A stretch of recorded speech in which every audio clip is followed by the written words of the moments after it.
네, 시작하겠습니다. 네, 오늘은 이제 제가 최근에 있었던 법인 이제 경영 컨설팅 계약 사례를 좀 말씀드리려고 하는데, 일단 기업은 서울시 금천구에 소재하고 있는 매출 한 50억 정도 되는 기업이었고, 직원이 한 60명 정도 되는 좀 규모가 괜찮은 이제 기업이었어요. 그래서 IT 솔루션 개발하고, 그다음 소프트웨어 등록 많이 해서 오랫동안 좀 업력이 많이 있는 기업이었는데, 자체적으로 라이센스를 한 18개 정도 보유하고 있는 회사였어요. 사실 소프트웨어 회사가 라이센스 18개면은 되게 많은 편인데, 처음 만났을 때 이제 보통 그렇게 규모 있는 기업들 같은 경우는 처음 만났을 때 보통 이 사람이 어느 정도 수준에 있나라는 걸 좀 판단하려고 대표님들이 꽤 경계적인 태도를 가지고 있고, 그 다음에 규모가 있는 기업들은 엄청 높은 확률로 대표님이랑 1대1로 이제 미팅을 하기보단 이사님이나 부장님 같이 실무자가 같이 이제 들어오는 편인데, 요번에 기업 같은 경우는 대표님이랑 이사님이 같이 이제 참석을 해주셨어요. 네. 그래서 보통 이제 상황처럼 대표님은 굉장히 이제 좀 시큰둥하게 앉아 계시고, 그 다음에 이사님은 되게 적극적으로 또 반대로 뭐 기술이나 이런 개발에 관련된 거를 말씀을 해주시더라고요. 근데 이런 상황은 사실 매우 형식적인 좀 상황이에요. 대표님이 오히려 더 관심이 많으실 확률이 높거든요, 실제로는. 근데 이사님은 실무자다 보니까 이제 이것저것 일하는 거에 대해 물어보지만, 결국 기업이 우리가 하는 개발을 통해 자금을 가져오고, 그 자금을 써서 인력을 더 보충하고, 그다음에 실제 그걸 사업화 시켜서 돈을 벌어올 수 있게 만드는 데는 대표님만큼 관심이 있는 분이 없어요. 그래서 이제 이런 형식적인 상황은 제가 상담하는 데 있어서 좀 제한 요건이 있기 때문에 저희가 사전에 받은 신청서를 보니까 벤처기업이랑 이노비즈 기업이랑 메인비즈랑 연구소까지 다 있더라고요. 이런 기업은 R&D에 무관심할 확률이 거의 0%에 가깝다라고 제가 경험적 통계를 가지고 있어서 이제 바로 본론으로 좀 들어갔었어요, 이번에는.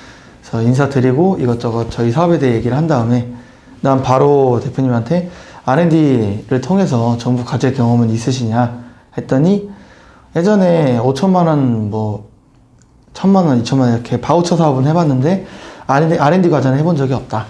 이제 그렇게 해서 제가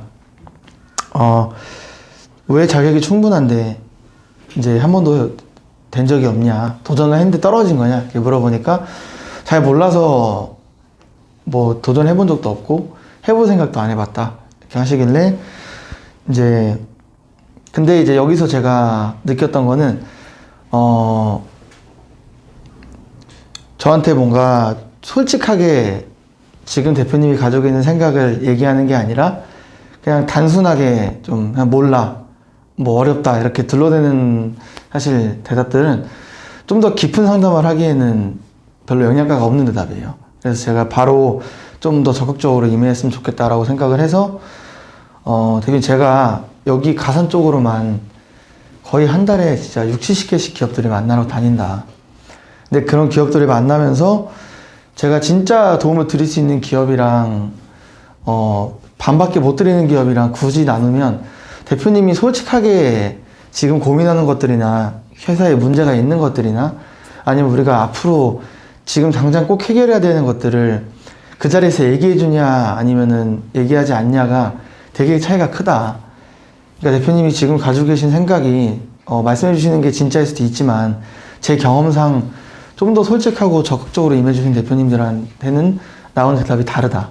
그러니까 대표님도 좀 더 적극적으로 얘기를 해주셨으면 좋겠다. 그럼 제가 오늘 엄청 많은 도움을 드릴 수 있을 거라고 생각을 한다 했더니, 이제 좀 분위기가 바뀌었어요. 약간 이사는 좀 이제 그때부터는 이사님은 좀 대표님한테 답변을 하도록 이렇게 하고, 분위기가 보통 그렇게 돼요.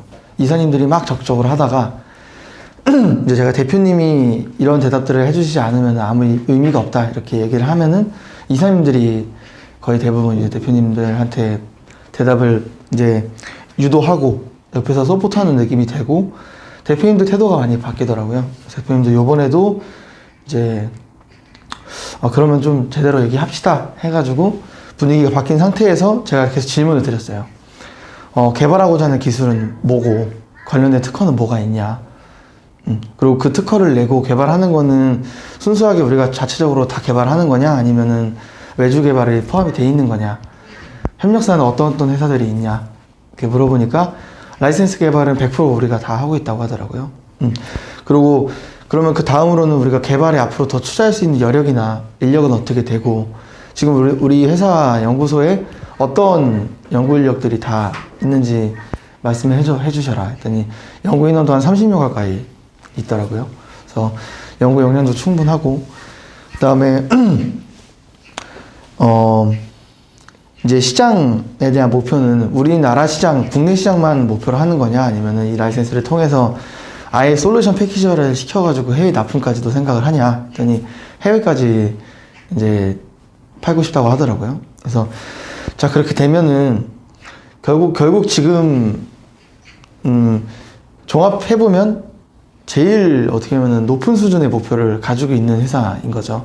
자체적으로 솔루션 다 개발해서 이걸 패키지화 시켜가지고 해외까지도 판매할 수 있게 하는 게 이제 목표라고 하니까, 자, 그러면 지금 말씀해주신 이제 사업할 수준에 도달하려면 돈이 얼마나 필요하겠냐 했더니 인건비 포함해가지고 연에 10억 이상은 들어간다고 하더라고요.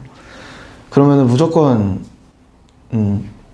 그 부분에 있어서 자금을 조달받아서 활용할 필요가 있겠네요 했더니 되게 간절하게 필요한 상황이더라고요.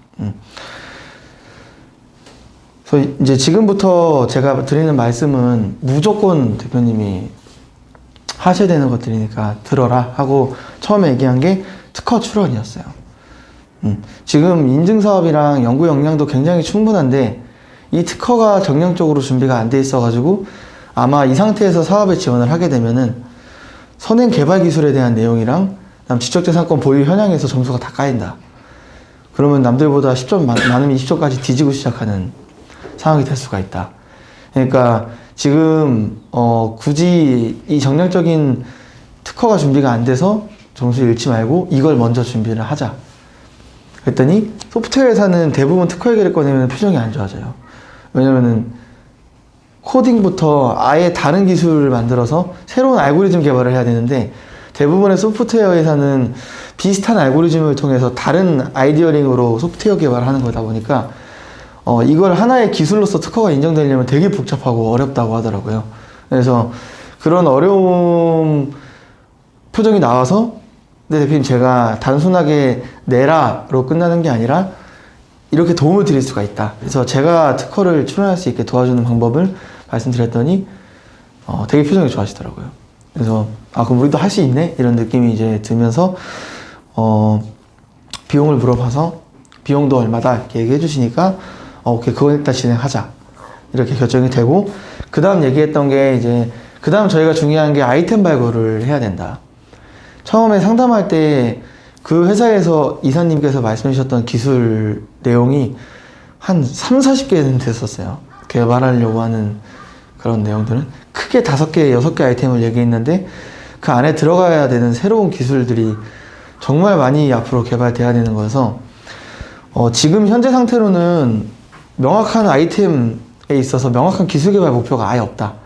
야, 이것도 있어야 되고 저것도 있어야 되고 이런 나열식은 아무 의미가 없고, 우리가 지금 가장 시급하게 개발해야 되는 리스트를 뽑아서 그 리스트 중에 우리가 명확한 기술 개발 목표를 가지고서는 과제 준비가 시작이 돼야 되는데, 이제 그게 되려면 아이템 발굴 단계를 거쳐야 된다라고 해서 저희가 가지고 있는 이제 기술 적격 심사에 대해서 얘기를 했습니다. 그래서 그 기술 적격 심사를 통해서 우리나라에서 좀 나오는 정책, 한마디로 기술 로드맵에 대한 적격성 심사를 한 차례 거치고, 그걸 통해서 과제 로드맵을 먼저 짜서 어떤 품목의 어떤 아이템으로 우리가 과제를 준비하고 진행을 할지를 결정을 하지 않으면 엄청나게 시간이 많이 들어가고 비효율적으로 갈 수밖에 없다. 그래서 이제 기술 적격 심사까지는 필수적으로 진행을 해야 되고, 그 두 가지가 없으면 제가 지금 대표님께 도와드릴 수 있는 게 없다 했더니 이제 대표님이 이렇게 깔끔하게 답을 내주는 상담을 지금까지 해본 적이 없다고 하시더라고요. 그래서 바로 그 자리에서 이제 실장님 들어오시라고 하고 이제 계약을 거기서 진행을 바로 했어요. 거기서 진행을 하고 특허랑 기술 적격 심사에 대한 내용을 이제 저희가 진행을 했는데 이제 대부분 규모가 좀 있는 기업들 같은 경우는 제가 느끼는 거는